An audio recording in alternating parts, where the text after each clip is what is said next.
Vous voulez un secret? Il n'y a pas de mauvais smartphone, non?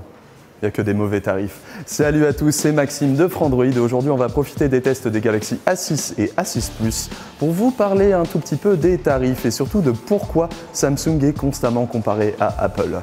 On va voir ça tout de suite, c'est parti. Ces deux téléphones sont d'apparence très similaires avec une coque bien arrondie qui à l'avant accueille un grand écran au ratio 18:9. Il s'agit de deux dalles Super AMOLED qui sont vraiment excellentes, mais attention, l'un est en 720, l'autre est en 1080. À l'arrière, le dos est en aluminium et le petit souci, c'est des bandes réseau qui viennent couper le haut qui fait un peu brut de décoffrage. On s'attend à mieux de la part de Samsung. Alors pourquoi les aimer ces téléphones? Déjà ils ont une bonne performance photo, notamment sur les coloris qui sont bien respectés bien qu'un peu surcontrastés, une bonne balance des blancs. Sur le Galaxy A6 Plus, vous profitez d'un second capteur qui vous permet de faire un beau mode portrait. À l'avant également, les capteurs sont très bons, particulièrement sur le Galaxy A6 Plus. On notera également qu'au niveau de l'autonomie, ce sont vraiment deux champions. Alors pourquoi ne pas les aimer? Eh bien tout simplement parce que Samsung a choisi l'Exynos 7870 sur le Galaxy A6 et le Snapdragon 450 sur le Galaxy A6 Plus. À ce prix-là, vraiment, Samsung ne cherche pas du tout à être compétitif.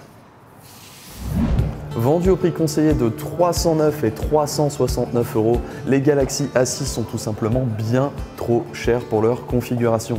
Et ça n'en fait pas forcément des mauvais téléphones, mais à ce prix-là, on ne peut pas s'empêcher de penser quand même au Redmi Note 5 par exemple, qui est vendu 100 € moins cher et qui a une puce bien plus puissante. Alors pourquoi du coup on se met à comparer Samsung et Apple dans ce genre de cas? Eh bien tout simplement parce que Samsung, en ne cherchant pas à avoir le meilleur prix avec la meilleure configuration possible, contrairement à ses compétiteurs, donne l'impression qu'il est un petit peu orgueilleux.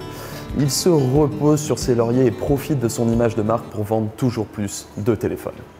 Du coup, on ne va pas forcément vous recommander les Galaxy A6 et A6 Plus, du moins pas avant une grosse baisse de prix. Si vous recherchez des téléphones qui ont une énorme autonomie et un excellent écran, ils pourraient vous convenir. Mais n'oubliez pas une chose, si vous les achetez, vous achetez des bons téléphones avec un gros surcoût lié à l'image de marque. Et c'est en ça qu'on retrouve l'un des pires traits d'Apple chez Samsung. Merci beaucoup en tout cas d'avoir consulté notre test. N'oubliez pas de vous abonner à la chaîne pour ne rater aucune de nos prochaines vidéos. Et quant à moi, je vous fais des bisous et je vous dis à bientôt sur Frandroid.